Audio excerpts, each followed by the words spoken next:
Hi everyone, my name's PK and I'm super excited actually to have someone on the episode today. I've got Chuan here from Duo Tax. So like so many of you guys are asking me questions about depreciation. You're asking me questions about how you can save on tax. You're asking me questions about how do we build positive cash flow portfolios? How do we build passive income, but at the same time save tax?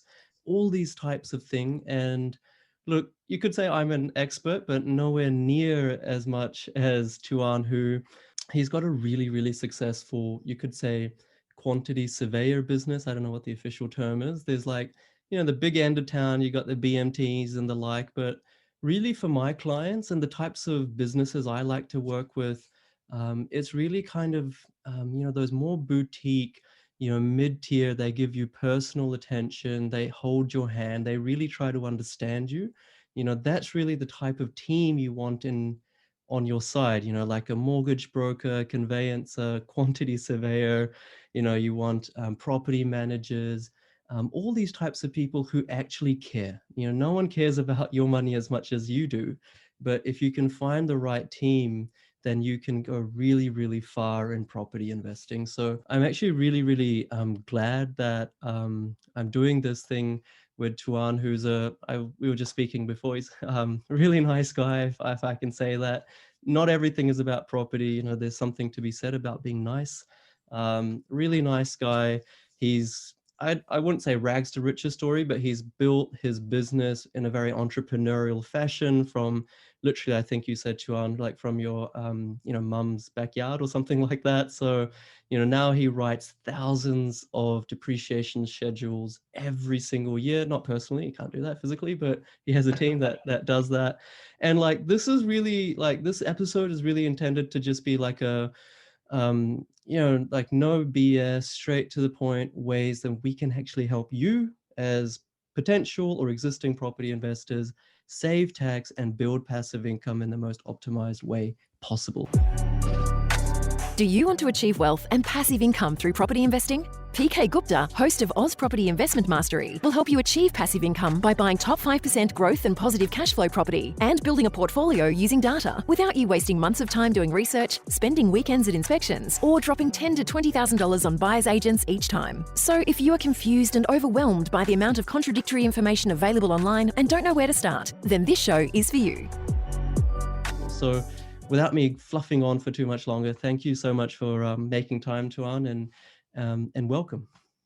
Thank you so much, PK. And it's been a joy to be working with yourself and your clients. And I think I have to agree with you there in terms of having a boutique service.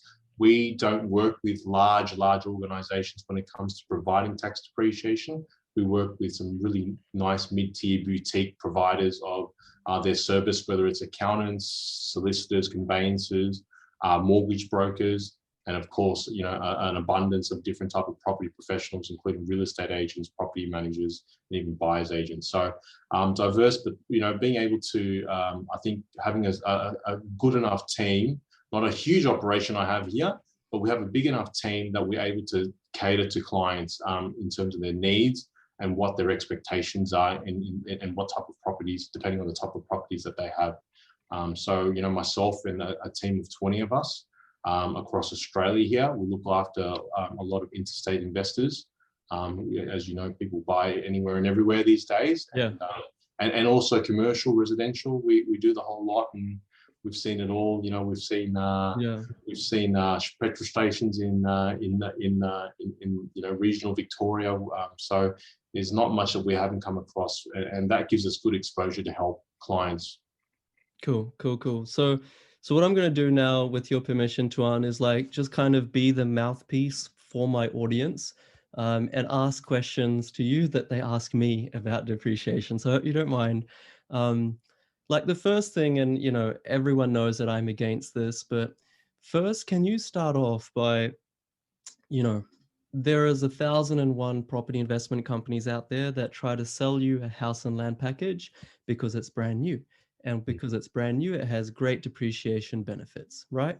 And obviously that kind of helps a business like yours, an operator like yours, because, you're getting that depreciation report done for the clients.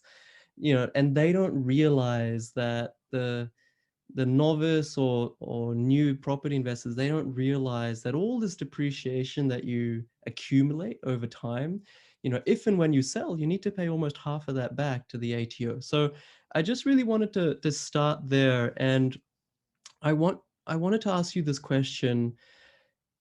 What do you see, or how do the most successful property investors use the benefit of depreciation? Right? So everyone can use depreciation. It's a it's a non-cash expense that allows you to show that even a positively geared property is actually negatively geared in the eyes of the ATO. How, in your experience, do you see the most advanced property investors use depreciation? Are they the ones that are buying house and land packages and whoop whoop and getting a report done? Or are they the ones buying positive cash flow properties and getting the report done? Or are they the ones buying slightly neutral or slightly negative geared properties for the purposes of growth and getting a report done? There's no question that you shouldn't get a report done, but like, what comprises a advanced property investor and their relationship to depreciation? Great. I think that's a really good question, PK, and it's a broad question because it allows us to then assess different type of characteristics of different buyers, because a property investor at an advanced level that has really strong income will have different attributes and reasons why they're claiming negative gearing to someone who has relatively modest income and wants that depreciation. And they typically will tend to buy different type of properties, right? In the space of doing the tax depreciation schedules for a property investor who's got a really savvy portfolio, really expensive type properties, high-end properties, they would generally use depreciation as an additional negative gearing tool, because most of these properties they buy could be, sort of eastern suburbs or inner west Sydney. They're high cost assets, but automatically off the bat, they're already negatively geared. And so the depreciation side of things is only going to increase the amount of, because they're already negative in cash flow, negatively geared, but also negative in cash flow. What they're trying to do is reel back in a bit of that cash flow with depreciation, because essentially with depreciation, it's a non-cash deduction. It's only an on-paper loss. So when we write a depreciation schedule of $10,000 this year, we're only getting a loss of $10,000 on paper. We're not physically paying for that. So that means that when we give these tax deductions to the property investor, they will then claim a cash back of, say, at the maximum tax bracket of $4,600 in cash refund from the ATO. And that essentially means that now the property investor is only out of pocket $4,600 less than they were before getting a depreciation schedule. So for them, as a savvy investor, they're experienced, they've got a great asset, but it's costing them money, but they've got the cash flow to afford that. So that depreciation works in that sense. So they're reducing effectively the amount of the out of pocket that year. All right. But when we've got a really savvy investor that's got a lower taxable income, what we're doing then is essentially we might have a positive geared property, but that positive gear of, say, $100 a week or a month, say $100 a week. What we're trying to do with this depreciation schedule is we're going to say the ATO is essentially drawing back. We're saying a depreciation schedule is going to draw back our tax depreciation and reducing our taxable income by, say, $50. And so what we're going to do is then try to bring that $100, get a little bit more cash flow by negatively gearing that property and trying to get a little bit more of that positive cash flow. So from $100, we could essentially push that to $150. And so as a property investor with not a huge amount of taxable income or income that we're generating, we're now using depreciation to then increase the gearing slightly. And that gives us a stronger portfolio and then allows us the freedom to save more to buy the next property. And that's why I guess, a majority of our investors are probably on that bracket where they haven't got the strongest income. They've got sort of mid-level incomes, and they're just trying to reap a little bit more from each property. That might be $20 a week. that might be $50 a week, depending on the age of the property. And as we all know, the newer the property, the more depreciation we can claim, essentially. And so there's different types of investment strategies depending on the type of buyer. Yeah, no, really well said. And just to summarize that as well, I just really want people, everyone who's watching or listening to this, to take home the point, as Tuan was saying, that you can have a property that gives you, let's say, $5,000 positive cash flow per year, but because of depreciation, you can actually make that a negatively geared property, or at least a less positively geared property. And that allows that depreciation to be claimed in tax, and then that 5,000 becomes 6,000 or 7,000, 8,000. I'm just using round numbers here, sort of call it a $300,000, $400,000, $500,000 property, but cash flow is different from gearing, and the difference is depreciation. It's a really important concept for people to understand. The question that I always get asked, Tuan, is, look, depreciation schedule is going to cost you $400, $500, $600, something in that sort of order of magnitude. Is it worth it? Like, how do I, even before paying, giving you my credit card detail, Tuan, how do I figure out that there's a return on investment? Like, is there a way for me to, let's say I'm buying in a place like Adelaide, and I've bought a $400,000 property, and it was built in year 2000, or it was built in 1990. How do I figure out that actually it's worth my while to get a depreciation schedule? Yep, I think that's a really important question. It doesn't matter what or which quantity survey you go to. The first question is that very question, is my property worthwhile obtaining a depreciation schedule for, especially if we're charging $500 or $600 or whatever it might be. The legislation is essentially this: when you're a property investor, as an individual income taxpayer, you are eligible to claim depreciation. Okay, now essentially, if you're an individual, the rule is that the building itself has to be built after the 19th of September, 1987. That's when it has to commence construction. Okay, so that's the question that we have to check with any property buyer. These days, in the time that we live, we're so fortunate to have resources like RP data.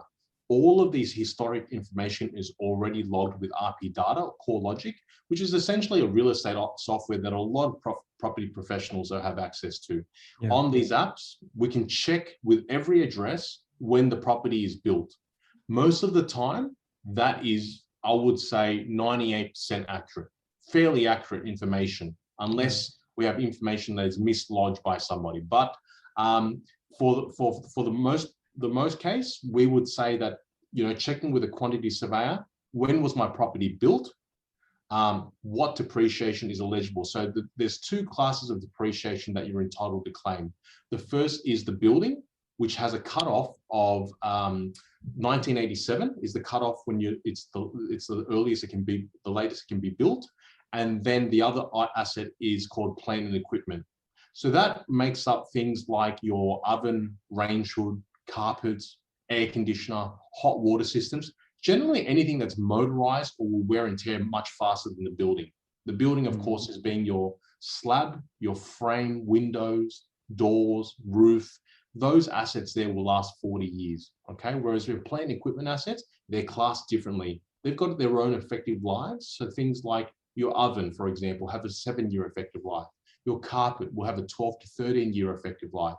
And so these assets here we can claim, but on a second-hand property, the ATO does have some conditions, which we'll talk about a little bit later as to what we can claim. But generally, your building can be claimed over 40 years. So if you've got a property and PK is going to buy a property that's based in Adelaide, that's 1990, he will get 40 years of depreciation from the build date.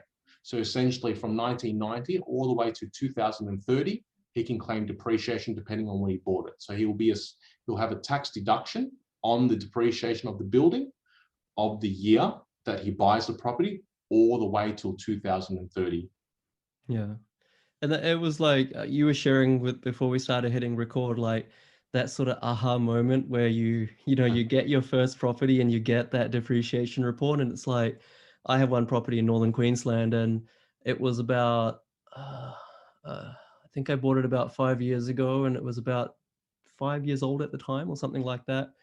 And like I could get $12,000 in that first year as depreciation. I was just like, Wow. this thing I bought for about 350 or 400, it was positively geared. The rent was above 400, making positive cash flow or passive income, which then increased because of depreciation. I just want everyone to look into it, because if you don't do it, you're literally leaving money on the table.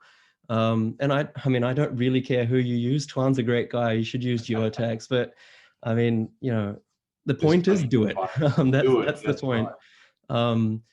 And so on that 1987 rule, Tuan, so let's say I buy a property that is like 50 years old. It was built in 1980, so before 1987. Is it that I can't get any depreciation? Is it just useless for me to, contact you? Or could it be that since that time there have been structural renovations and extension, or I don't know if a deck is constituted as a structural renovation, but is it still worth me looking into it further? Yeah, for sure. So prior to there was a legislation change. Prior to the legislation change, you could claim depreciation on any property, even a property that was built in 1950.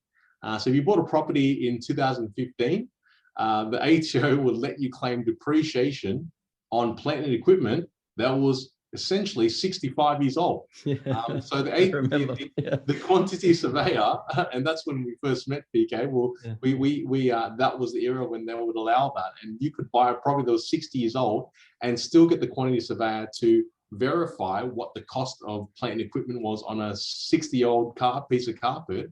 And yes, a square meter of carpet may cost you $35 a square meter, but a quantity surveyor could go and say, you know what, there's still a residual value of $10 a square meter you could claim on all of this carpet, and say, for example, it might be worth $1,500 in the whole property. We could claim that over the next 3-4 years. And instead of claiming carpet over 12 years, we just reduce the effective life and claim it over 3-4 years. So then they've stopped that, but we'll get into that a little bit later. That is one way we can claim if you've got a property you bought before 2017. But the most important one is capital improvements. The ATO will allow you to claim building depreciation, which is your bricks and mortar, slab, framing, roofing, decking. These assets would be depreciable over 40 years also under a residential investment property. And that works as the cutoff being, if it's completed, the renovations are completed after the 27th of February, 1992, they are eligible to claim full depreciation on any capital improvement. So if you've done any improvements like a bathroom renovation, you put in a new bath, new sink, new drainage, new plumbing, new ceiling, waterproofing, tiling, of course, they're all depreciable over 40 years, but has to be done after 1992, as well as any kitchen joinery upgrades, plasterboard, painting. They're also depreciable over 40 years, and that's a big thing. We've found that a lot of obviously properties that are old, that are investment properties, people will put a little bit of money into it, and that always has the opportunity to increase the saleability or rentability of that property. And on top of that, to boot, they get good depreciation out of it as well. Not to mention, we've got, I encountered a customer yesterday, they had a property that was built in year 2000. And so the beauty with a property that's built in year 2000, if you renovate a property built in year 2000, you've got a kitchen and bathroom that they've upgraded. They've then demolished that kitchen and bathroom and actually reinstated that with a new kitchen bathroom. And essentially what that does is not just give you new depreciation on the whole property itself with the bathroom and kitchen, but you could also claim a scrap value on the old bathroom and kitchen. Because why? It's a year 2000 built property. Those assets that they removed or scrapped from the property, demolished, they were still depreciable. And anything that you haven't claimed in depreciation, you could claim as a residual scrap. That means that a year that you go and demo and the property is used for rental purposes, the ATO will allow you to claim a scrap value out of that immediately. not to mention the new depreciation schedule on the brand new bathroom and the residual value for the next 40 years from year 2000 onwards of the entire house. Okay, so there's actually two things. There's there's a scrapping schedule and there's a depreciation schedule. Yep. Real question, actually, something I wanted to ask you, Tuan, and use this interview to do that.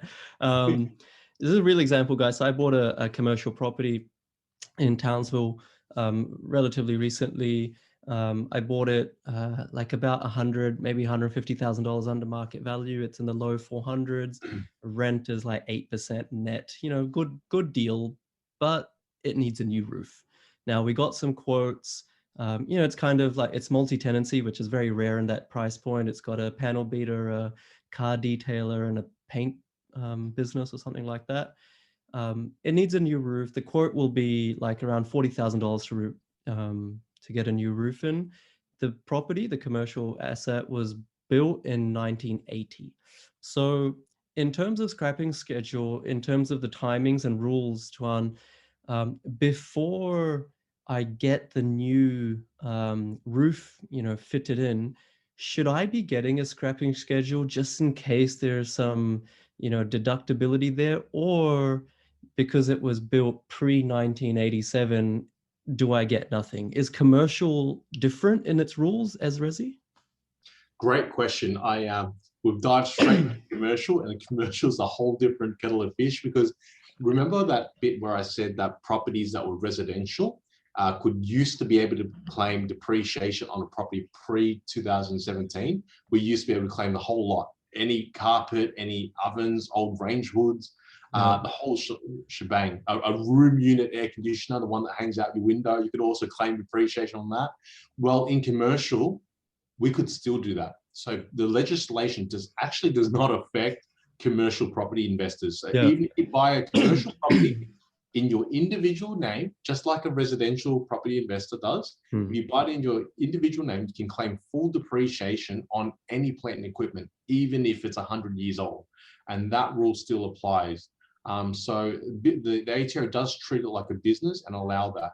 With regards to your scenario that you've given me, the roof itself, the best thing to do is get good photo evidence of the roof, the existing roof, or get a quantity surveyor to have a look at the current roof prior to the demolition of that roof, and do an assessment without even getting a quantity surveyor out there. A phone call to a quantity surveyor will actually tell you, okay, when is this commercial premises built? If we can't find it on RP data, there are other avenues to find out. Yeah. You've got your contracts in place, you've got strata plans that are in place, even potentially a DA that would have been submitted back in the 80s or 90s. Once we have those documents, we can then find out, okay, when was it lodged and when did we receive a construction certificate? And that's essentially when the building was commenced to construct. So that means that we can say, all right, well, based on that, PK, we've got a roof here that was built in 1990, so we can still claim full depreciation if you don't remove it. But if you do remove it, based on my assessment, there's probably about a $2,000 undeducted construction expenditure that can be written off as soon as you lift that roof off that property. Yeah. And I picked up that you said that as long as you buy in your own name. Now, I'm not an accountant. I don't think you are an accountant either, Tuan. Correct me if I'm wrong. Thank God. No comment. Let's leave it to them. My wife used to be a chartered accountant. Oh, okay. all respect, you know, but she's not anymore. She's a mum. So, they do good work, but I can't do that stuff. Hard work. Hard work. The question is, and like, you know, we've not scripted this interview, so feel free if you don't know, Tuan. If you buy a residential property or commercial property in a trust, like a discretionary trust, a family trust, as many people do, how does that impact your ability to get a depreciation benefit? Obviously, a trust is a different structure to your own self, so you won't be able to, you know, offset your own PAYG income per se. But let's say I've bought a commercial asset or a resi asset. It's giving me $10,000 positive cash flow in that trust. And if I have a depreciation schedule in it, it allows me to write off 5,000. Does that reduce my taxable income in the trust from 10,000 to 5,000? I know that a trust isn't actually taxed, it goes through to the beneficiaries and things like that, but just help us understand that if you can. Yeah, I'll try my best, and I hope I get it right because I've got a commercial property and a family trust. So here we go. Don't Sorry, those are hold me very to it. niche questions. You can see there's a very selfish motive here. Yeah, and if there are any accountants out there watching this, please feel free to reach out and give us some secondary advice. Yeah. But based on my knowledge, and don't take this as advice, but my trust setup is that once I've got my commercial property in which I operate, once we start claiming, obviously getting rent from the tenant that goes to the family trust of that commercial, where the commercial property is held, we can then, obviously, because we have a taxable income now, rent, which is the rent, we can offset that with depreciation. And not only that, on the sale of the property, we still get, I believe, CGT benefits because it's not a corporate trust. And essentially that means that we're going to get full depreciation. And once we have to pay the depreciation back, it's also getting the CGT discount, which is only 50% we pay back on the sale of the property. So yes, we can claim depreciation on a family trust, unlike some might set up a corporate trust, and that's where you don't have the CGT benefits, I believe, and also then we won't get into the land tax situation. A company is different, but discretionary trust or family trust, you get that CGT discount, and it's good to hear that you can offset that rental income, that positive cash flow, using that depreciation. So like you start to, when you have these conversations, you start to see that almost in all instances it's an absolute no-brainer to get a quantity surveyor to do up a depreciation schedule for you. I wanted to ask this question, Tuan. When someone like me calls you and says, hey, I've got this property, let's just say a resi property, let's say I bought in Newcastle, does a physical person, like an actual person, go and visit my property and kind of with a notepad say, oh, yeah, carpets over there, that's the third bedroom, looks kind of worn off. Like, how does that actually happen? Does it happen remotely? Do they go in? Is it better that they go in than do it remotely? Please educate us. Yeah, for sure. The prior to the legislation, the ATO doesn't strictly have any recommendations as to whether we need to do an inspection on the property. I think it comes down to good judgment. Now, with the resources we have these days in terms of being able to assess properties through IP data, and every time you go and rent a property out, there's 100 new photos available of your property. The photos look amazing. And so with the technology we have, the necessity to inspect a property has reduced, mainly because now that plant and equipment assets, because of the new legislation that's come out in 2017, a lot of plant and equipment can no longer be claimed. And that's become a really big case for the minimization of doing inspections.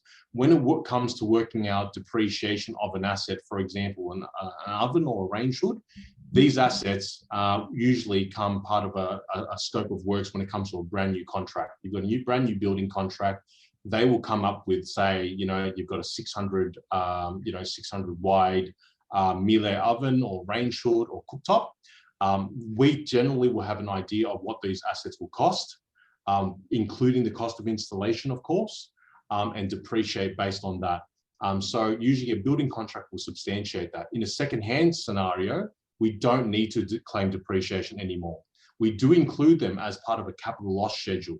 Now that the 2017, so essentially I think that we need to explain the 2017 legislation. Go for it. Yeah, let's dive deep into this legislation change. So the 2017 legislation is essentially, the ATO saw that people were overclaiming the depreciation on second-hand plant and equipment. So the situation we had with the carpets was 60 years old, and we could still claim $5 or $10 a square meter, which is completely fine. But it's when the people start claiming brand new values on a square meter of carpet that's 60 years old and suggesting it's worth $35 a square meter, the ATO had a problem.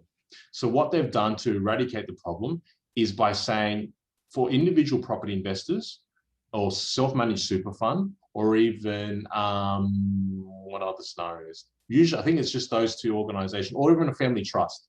You can no longer claim depreciation on these residential properties that are secondhand in nature on plant and equipment, which is your oven, your range hood, your carpets, air conditioners, hot water system. These type of assets are no longer claimable as of the 9th of May 2017. So that means it's eradicated all the problems of claiming secondhand depreciation. And so what are we claiming now? Mainly the building. So when we're doing a depreciation schedule for property investors these days, we're looking at the building value. Now, to get an understanding, plant equipment versus building, well, building depreciation represents about 80% of the total construction costs, almost 90% at some times. So that means that if you've got a property that's worth $300,000 to build brand new, whether it was 2010 or today, the ratio is somewhere between 4 to 5. So that means 4 parts would be 80% is building depreciation and 20% is plant and equipment. And so in order to work out the construction cost of the building, usually we work on based on a square meter rate. Where it's not provided by a builder, a building contract. And as we know, when we buy a secondhand property, we don't get a building contract that says, oh, our building was worth, $150,000 10 years ago. So a quantity surveyor is required to then make an assessment. And how do we do that? We use floor plans. So, liaising with the council, liaising with the client to make sure that if they have a building contract or an architectural floor plan that we can work off to build. If not, an inspection is required to work out the building area. These details are usually available on RP data, but they're not always the most accurate. And that does require us to do an inspection. And that means, yes, we've got, these days, we are a little bit fancier. We've got an app now. We go around with an electronic measuring device. We measure wall to wall, and that links into our app. And our app will then give us a square meter rate, which then helps us generate a construction cost. And generally, when we don't have, generally the rate of depreciation will come from what we call, we're governed by the Australian Institute of Quantity Surveyors, the AIQS. And the AIQS has guides as to what square meter rates are applicable to different type of properties in different locations. So we've got rates of construction for Western Sydney, we've got rates of construction for Sydney, we've got rates of construction for Ballina. So the whole, it's quite a dense type of library that we're working with, and that's released every year. And that gives us indication of what's a construction cost of different type of properties, whether it's a medical center, whether it's a childcare center, where it's is it a double skin residential building, or is it a single skin brick veneer? And that will vary. And then also we have indexes. So that construction cost guide in the current year will have indexes that go all the way back to 1970. So we know exactly construction costs based on the period as an index to today's time. So that gives us a lot of scope to work at construction costs, but there is that element of where we need to get the actual construction areas by actually measuring the property where required. Yeah, that's it's really good to know that, because you kind of think about what quantity surveyors do as kind of like some black magic. They pull up these numbers. Sometimes I'm like, did you just make up the schedule? Like, how do we prove it? But there is a science behind it. You can't just like, if you're thinking you can do this yourself, you probably just want to think twice or 3 times. And the other thing is, like, oftentimes in my group, people are asking the question, I've just bought a property in Geelong, I've just bought a property in Orange, I've just bought a property in this area. Does anyone know a local quantity surveyor? Tuan, like, you don't need a local quantity surveyor, right? Like, you have people that can work nationally. Is that right?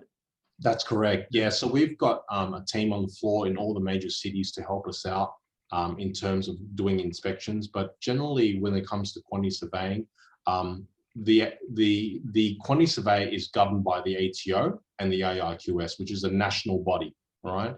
And essentially what that means is that because of the study of quantity surveying covers all aspects of construction, doesn't matter what area. I mean, end of the day, a linear meter of steel is a linear meter of steel. And so essentially what that allows us to do is then apply different rates and indices depending on where the properties are built to get us that construction cost, and that never varies. And as because we're all guided by that, it's called the Rawlinson's Construction Handbook, and that's what really governs all of the construction industry when it comes to standards of what something would cost. And that comes all the way down to cubic meters of concrete, tonnage of steel, and that really gives us a scope. And so there shouldn't be too much variance in terms of the differentiation between different quantity surveys. And essentially, just to recap, quantity surveys, guys, we're essentially the construction economists when it comes to understanding the cost of materials. Construction economists, and not understanding the cost of materials, the cost to install a certain material. Being able to grasp that concept is what we specialize in. And so quantity surveyors will work with the banks. They're recognized by the banks for lending, construction loan purposes. They're recognized by the ATO for depreciation purposes, and we're recognized by local councils to give advice about construction costs for the council to tax new projects, right? Construction projects. So it's heavily regulated. Like, it's not like you can shoot off your, the side of your hip of what that number needs to be. And is it fair for me to say, I think it is, but is it fair for me to say that, if you go with the top end of town, or if you go with a boutique, there's not one quantity surveyor that's going to somehow magically give you a better outcome. Everyone is going to be there or thereabouts, very, very similar. I would have to agree. We're all, end of the day, we're all looking at the same product. So the variances should not be more than 5 to 10% in terms of deviation. So when you're going with a quantity surveyor, I don't think it varies too much, but I think the key difference is being able to be as thorough as possible, especially if you've got special circumstances when it comes to, you've got a commercial property and you're thinking about scrapping this or scrapping that. How do we plan it? How much depreciation, how much write-off can we get? And these are the questions that really come into play when you're choosing a quantity surveyor that knows what they're doing and can get you. I mean, for example, a small business write-off, not applying the small business write-off. If you're running a pizza shop, for example, and you decide to, I need to do a new fit out, or I need to install, I'm buying a brand new premises and fitting it out as a pizza shop. Well, everything that you install, if it's owned under your own company name, Pizza Hut Pty Ltd, you could essentially claim everything as an immediate write-off because of how lucrative this small business write-off has become in the last 5 years. And it's only gotten better because of COVID. And the allowances that the government are giving are incredible. Yeah, no, that's great to know. And just by deductive logic then, right, that if most quantity surveyors or all quantity surveyors are basically giving you the same number at the end of the day, then it makes sense to choose someone, whether that's, geotax or not, makes sense to choose someone that you can actually have a good level of service with, you can vibe with, you can resonate with, you can go into the nuances with, like you just said, because the number is going to be the same. But if they can, help you in a way, or maybe even say that you could claim this, whereas a big company may not give you that personalized service, and you might be able to increase that number, not illegally, but just by finding further avenues or more enlarged scope of that depreciation schedule or scrapping schedule. So that's something that just came to my mind. And look, I know that 67% of all statistics are made up, but I'm pretty sure that 99% of property investors in Australia don't claim all the tax that they could. Now, I just made that number up. I think I read it somewhere. But like, the point is that most property investors don't claim every last dollar that they can deduct and reduce their income, therefore improve their cash flow as what's possible. So like, maybe to wrap things up, Chuan, like in your experience, you've been doing this for probably half a dozen years or so. You've built a big business, you've got a big team behind you, you've serviced thousands of clients, or at least done thousands of schedules. For people watching this, and generally my audience, they're hungry for knowledge. They don't just want to outsource the accountability or the responsibility of their financial future to someone else.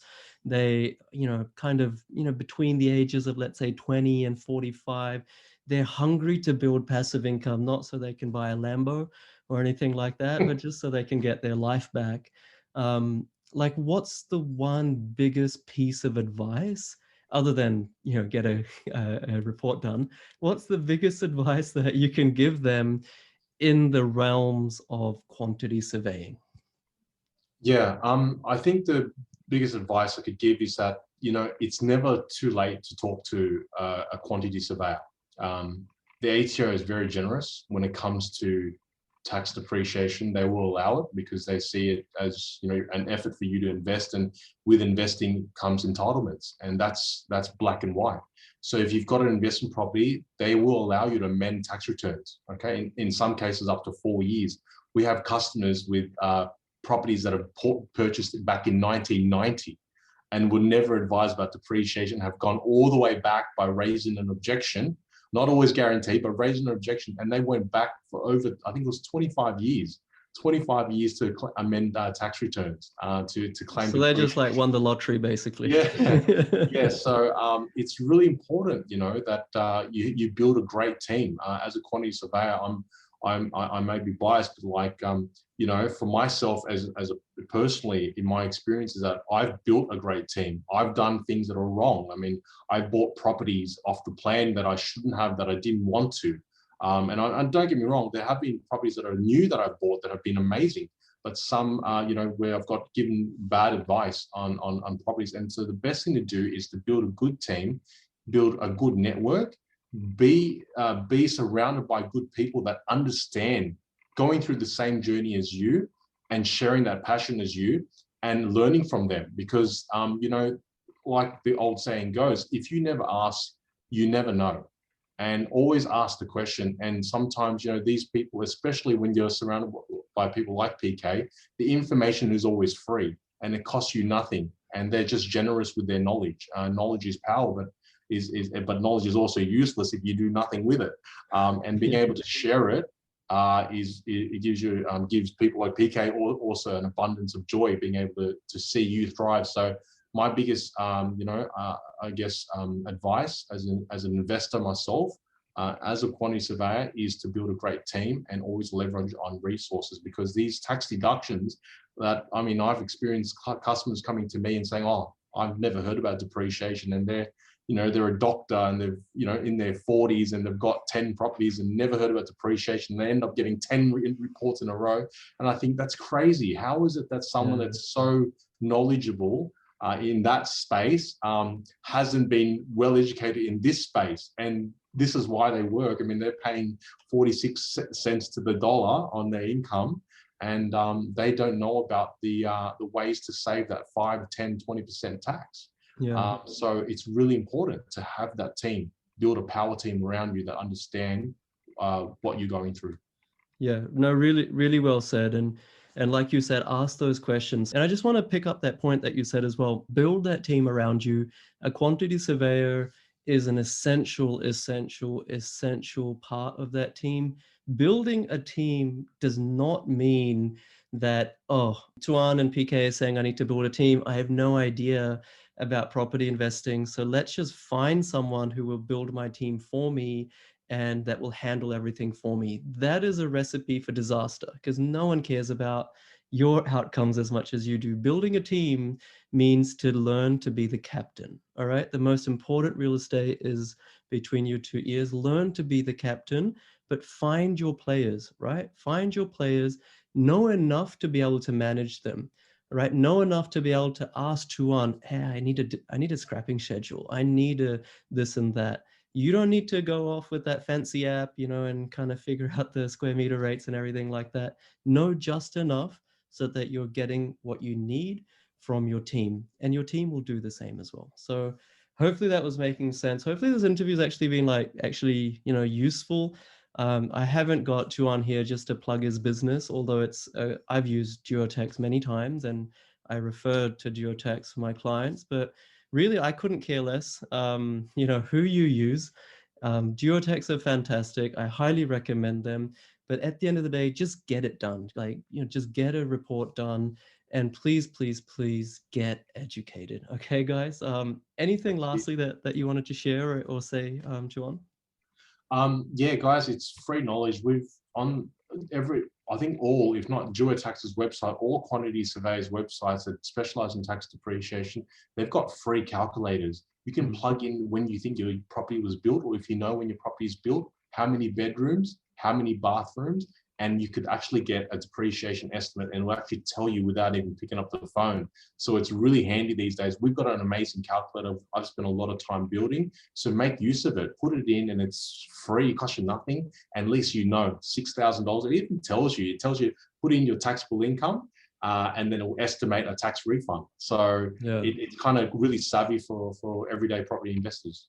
No, totally. Like in almost no instances does it make no sense to not get a depreciation schedule if your property was built not after 1987. So Exactly. there's a lot of double negatives. In other words, if it was built after 1987, get on that calculator. Pretty sure, 100% of the time or close to 100%, it makes sense for you to just spend that 400, 500, 600 bucks. The return on investment is like massive. All right, guys, That's have it. a fantastic day. Thanks so much, Tuan. I really appreciate you coming on. Thanks, PK. Love it.